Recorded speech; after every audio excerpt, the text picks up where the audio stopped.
Paltrocast. Both of you are incredible talents, and that says a lot being within the Power universe. Now, Grantham, I know about your Juilliard time. I don't know why I called it Juilliard. Juilliard. I'm saying it correct now. Joey, I first found out about you through music. Now, what you both have in common, besides being on this great series, is this seems like a left turn from where you started within the entertainment world.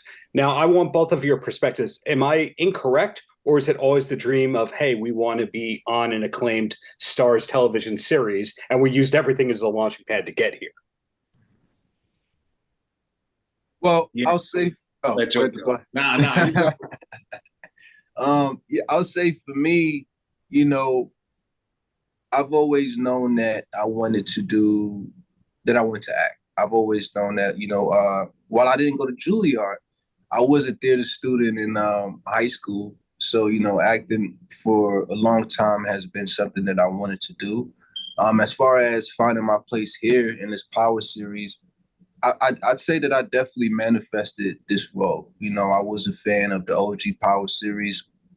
And once I got wind that they were doing spinoffs, I really did hope that I could find a place in one of these universes. It really didn't matter to me which one.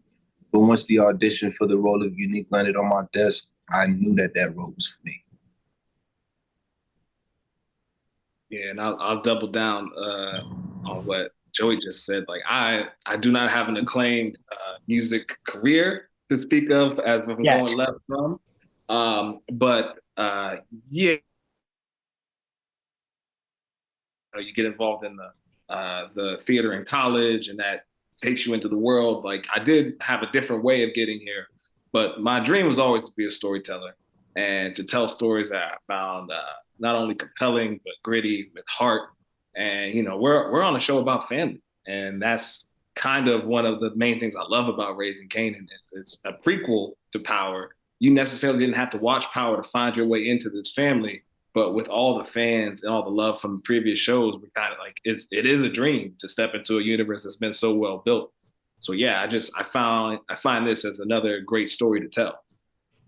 Well, thank you both. And Joey, I'm aware of from a cousin the great work you're doing with the Impact Mentorship. So it's wonderful to see that you're giving back beyond your on record, your on camera stuff. So thank you both for the great art and the great goodwill you're putting out into the world. Thank you, Darren. Paltrocast.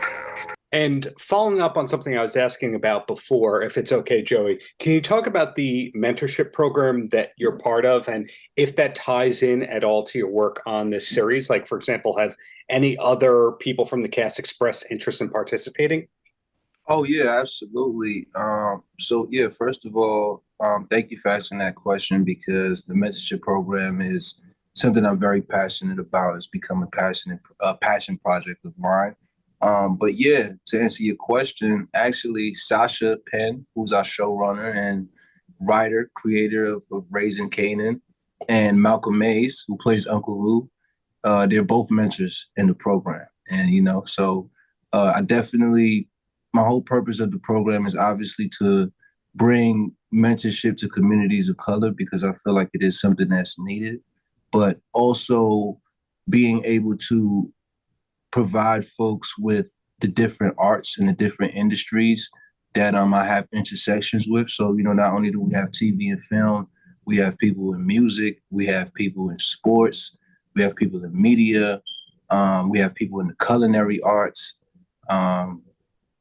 we have people in fashion, so yeah, just kind of really trying to bring opportunity and share that wealth of information that we have all picked up from, the course of our careers, and, finding people to share that with. Because what I've learned from the inception of this program is that it is an incredible need in communities of color. So I'm proud to say that, I can do something about it.